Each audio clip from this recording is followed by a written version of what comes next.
This is Sociology 101, Chapter 9 and 10. In one class, we went over both the front and the back. In another class, we only went over the front. So I'm going to give a quick little review of the front side, and then we'll go to, I'll explain, we'll flip over the paper and we'll finish that off. So we talked about how income is wages, wealth is more of the stuff that can be handed down from generation to generation. We talked about how the US has the most internal social inequality than any other developed country. We looked at who is poor. We defined meritocracy, and we talked about how meritocracy is too simplistic of an explanation for success.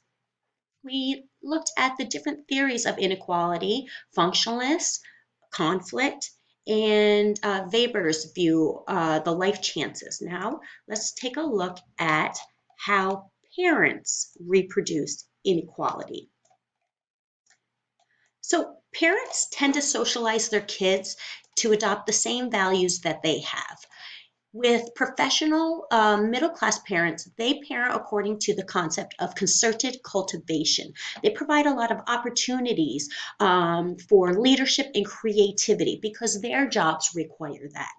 Their jobs require them to think critically, to be creative, to give new ideas. That it's okay to question your boss if you have an interesting idea or you think that maybe you have a better way of doing something. That's okay. It's more so okay in the professional middle class work field. Whereas working class, they parent according to accomplishment of natural growth. It's be a kid, go outside and play is essentially what this comic says. And really, working class, their jobs require them to punch in on the time clock, do what their boss says. Don't question authority. It's all about obedience.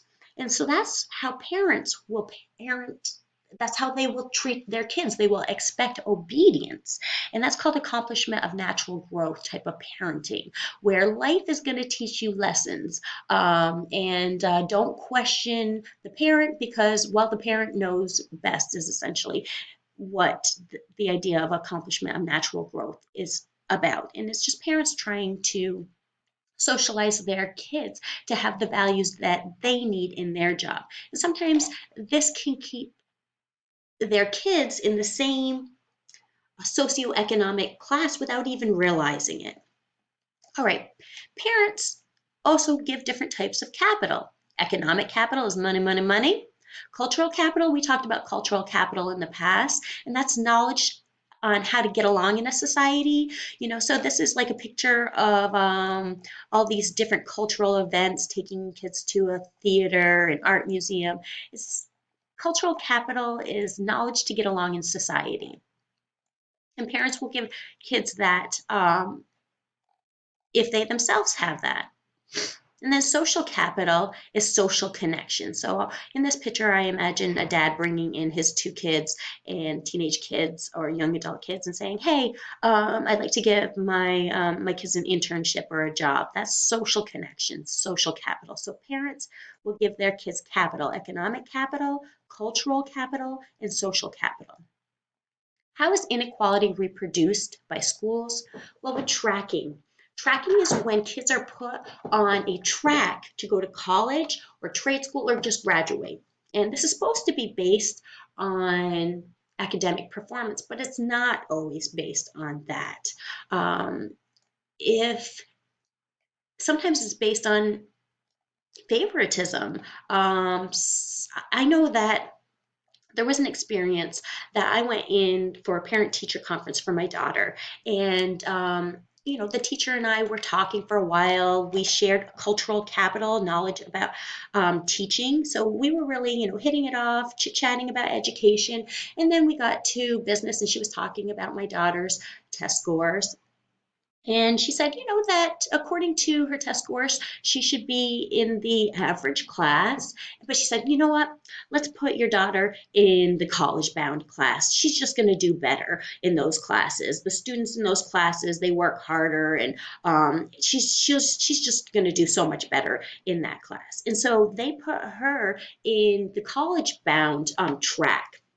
And this was, I don't remember, this was like in middle school.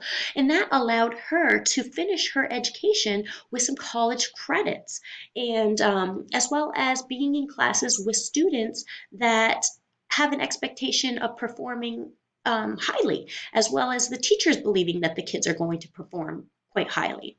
So tracking can put kids on this track to go to college or trade school or just to graduate, and it should be based on educational performance, but it's not necessarily.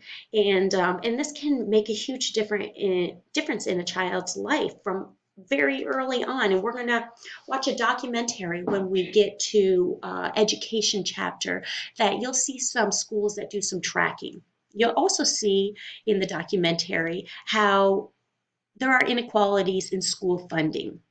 A good chunk of school funding comes from property taxes. So if there's a school in the middle of an area with a whole bunch of nice houses, then that school usually will have more money and have more programs and have more equipment and possibly better teachers than another school that is in the middle of an area, lower income area. Maybe there is government subsidized housing in the area. So another school might not have as nice equipment. Maybe the teachers are newer, aren't as experienced. Maybe there's more turnover in the teachers. And so kids at a young age, are getting a different education, different quality education. And you'll see that in the documentary that we watch.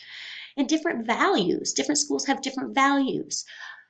Public schools tend to socialize their kids to be obedient and conform to the group.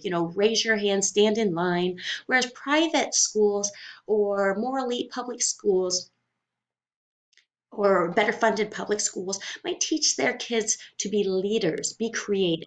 Going back kind of to like the parenting, the way that parents socialize their kiddos. You see the same kind of thing in different schools, with public schools really kind of setting up their kids more for working class values, and private schools really setting their kids up more for professional class. Great, let's go over and let's look at how inequality is reproduced by policies. In the United States, we have a regressive taxation system, meaning that the poor pay a disproportionately higher percentage of taxes. And Warren Buffett spoke out about this, and he's very, very rich.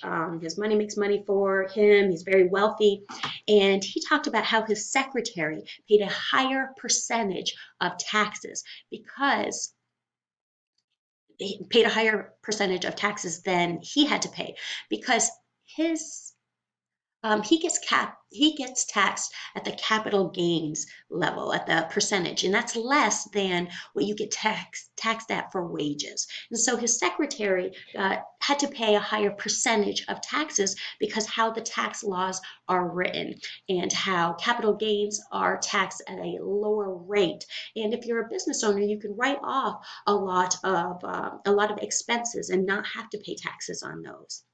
And that refers to policies for tax breaks that you can write off your home interest, your home mortgage interest, where you can't do that if you're renting. So let's look at the status of inequality in the United States. The middle class is getting larger and is getting smaller, and the wealthy people. So there's a bigger divide. There's a bigger divide between the poor and the rich, and the middle class is shrinking, which means that there's a decreased standard of living for a lot more people in the United States. All right, the different theories of global inequality. The dependency theory says that rich nations Will use their militaries to go into poorer nations, take over their natural resources, and use those natural resources to create products and become more wealthy. And what results is that the poorer nations then become dependent on the richer nations. Modernization theory says that some countries are poor in terms of dollars because they have made a cultural decision not to modernize. They want to stay with agriculture. They don't want um, uh, offshoring. They don't want factories coming in and turning from agriculture to more of factory labor. They want to remain more self-sufficient. Um, so they want to keep more of an agricultural society, which may mean that people might not have as much money, but they are more self sufficient, perhaps. And then the world systems theory says that we have a global economy today. We are trading with each other. We have offshoring, outsourcing, all that. So we have this interconnected global economy. And so it's really hard to explain um, inequality because we're so interconnected. And then last, I just want to talk about global poverty terms. Relative poverty means that somebody is poor in comparison to others. If you're living in your car in the United States, you'd be considered poor. But if you had a car in a place where people are starving to death, they don't have food, and you're living in a car, that wouldn't necessarily be considered, the same kind of poverty as would be in the United States. So that's relative poverty when you compare yourself to others. And then absolute poverty is that you're so absolutely poor that it's life-threatening. You're starving to death. So when we're talking about poverty, we have to talk about, relative poverty in comparison to others compared to absolute poverty. I know that my daughter would sometimes say that, oh, we're so poor because we don't have cable TV. She's talking about relative poverty. That in comparison to others, yes, we don't have cable TV. It was more of a choice because I didn't want my kids, watching a crazy amount of TV. But in her mind, she was just like, oh, we're so poor. Where that's not talking about absolute poverty. It's not life threatening. It's relative poverty.